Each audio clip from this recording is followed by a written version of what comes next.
Selamat pagi semuanya. Saya Gregorius Marcelino Christian, biasa dipanggil Marcel. Saya adalah Pangeran Lingkungan Hidup tahun 2020. Saat ini saya siswa kelas 5 SD di SDN Kaliasin 1 Surabaya. Nah, senang sekali saat ini kita bertemu dalam dialog eksklusif bersama Menteri Sosial Republik Indonesia, yaitu Ibu Tri Risma hari ini. Nah, pasti teman-teman sudah kenal yang akan menjadi tamu eksklusif kita ini. Baru beberapa bulan menjadi Menteri Sosial Republik Indonesia, tapi gebrakannya sangat luar biasa dalam menangani berbagai permasalahan dalam tanah air. Semasa menjadi wali kota Surabaya, ibu kita ini pernah menjadi wali kota terbaik ketiga sedunia pada tahun 2015. Wah, keren ya teman-teman. Nah, sekarang yuk kita langsung bertemu dengan tamunya. Selamat pagi, Bu. Selamat pagi, baik kabarnya. Ya. Saya boleh bertanya sedikit, Bu? Boleh. Oke.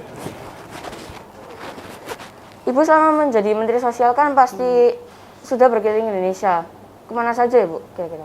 Belum semuanya sih. Oh. Belum ke Aceh, belum ke Papua.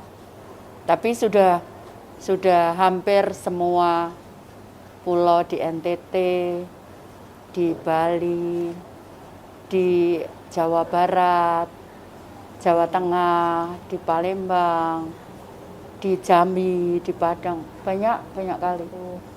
Ya.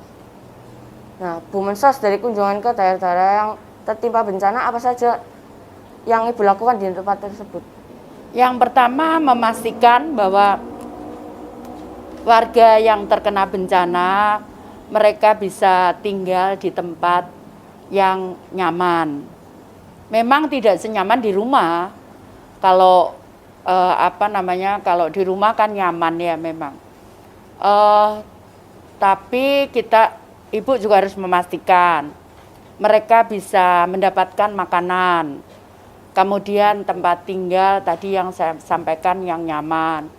Kemudian juga melakukan healing karena banyak korban juga anak-anak.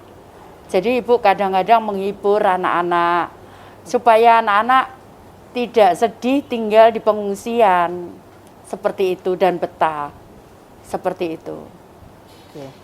Nah, maaf Bu, saya sebagai anak kelas 5 SD ya, saya ingin bertanya, kira-kira berapa ya biaya yang harus dikeluarkan? Besar sekali.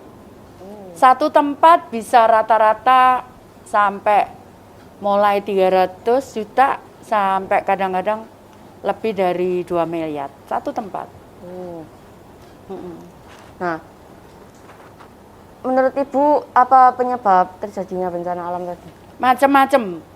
Penyebabnya ada kerusakan lingkungan karena banyak tanaman-tanaman di atas gunung. Ya. Dulunya kan hutan di atas gunung itu. Ya. Kemudian banyak ditebangi, sehingga kemudian saat hujan deras, kemudian tidak ada yang nahan air tersebut. Kalau dulu ditahan oleh akar-akar pohon itu, tapi karena pohonnya nggak ada, air itu sekarang kemudian langsung turun terjun ke daerah perumahan masyarakat. Dampaknya adalah kemudian terjadinya longsor, karena struktur tanah udah nggak ada yang nahan lagi. Dulu kan akar itu sebagai pengikat tanah. Nah sekarang nggak ada tuh akar, banyak pohon yang ditebang dan sebagainya. Akibatnya tanah-tanah langsung longsor saat hujan, kemudian menimpa rumah-rumah itu. Ada seperti itu. Ada yang kedua, penyebabnya adalah sampah di sungai-sungai.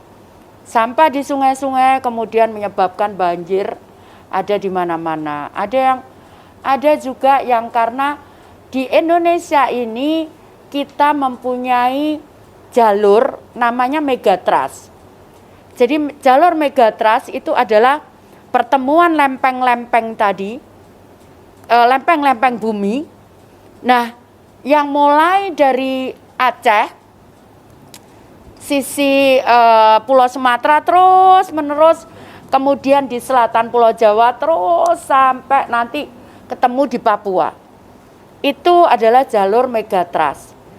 Sehingga kalau lempengan tadi itu kemudian bergerak macam-macam penyebabnya, diantaranya juga global warming yang mengakibatkan di kutub utara semua sana es di kutub itu mencair sehingga permukaan air laut naik menjadi beban dari struktur lempeng-lempeng tanah tadi. Dampaknya adalah kemudian terjadi pergesekan di antara lempeng tadi yang kemudian mengakibatkan gempa bumi dan sebagainya. Nah, seperti itu. Bu, apakah ada contoh daerah yang pernah Ibu kunjungi ketika bencana terjadi bisa meminimalkan dampaknya? Yang pertama, memang kita tidak bisa hindari bahwa kita tinggal di suatu kawasan yang sangat rawan bencana karena kita berada di jalur megatrust. Jadi kita memang harus persiapkan karena begitu gempa bumi, dan gempa bumi itu skalanya tinggi, itu juga mengakibatkan tsunami. Ibu pernah ke suatu tempat di Thailand saat Ibu mendapatkan penghargaan di sana, namanya di daerah Phuket. Nah, di Phuket itu saat terjadi bencana tsunami yang ada di mulai Aceh sampai dirasakan di Jepang, juga mengakibatkan kerusakan di Thailand. Nah, di Thailand itu sepanjang pantai, orang sana nyebutnya pantai James Bond karena pernah dipakai syuting film James Bond. Nah, itu terkena juga tsunami. Seluruh daerah itu hancur, hotel-hotel kemudian roboh semua. Nah, tapi ada salah satu kawasan itu dia tidak apa-apa, tidak terkena apa-apa. Padahal di kawasan itu ada warung-warung di tepinya. Ternyata apa yang menjadi menyelamatkan daerah itu karena ada tanaman cemara udang. Tanaman cemara udang itu saat ini, hutan cemara udang tadi saat ini dijadikan hutan perlindungan yang ditetapkan oleh pemerintah Thailand. Artinya apa? Ternyata kita bisa melakukan itu kalau kita bisa menanam sepanjang pantai kita dengan tanaman jenis mangrove, jenis tanaman-tanaman seperti cemara udang. Maka tanaman ini bisa melindungi kita dari bahaya-bahaya tadi, tsunami, kemudian juga terjadinya gelombang, udara abrasi laut. Nah, kalau ini kita lakukan, bukan hanya saya percaya, karena Tuhan pasti menciptakan sesuatu dengan segala tujuannya.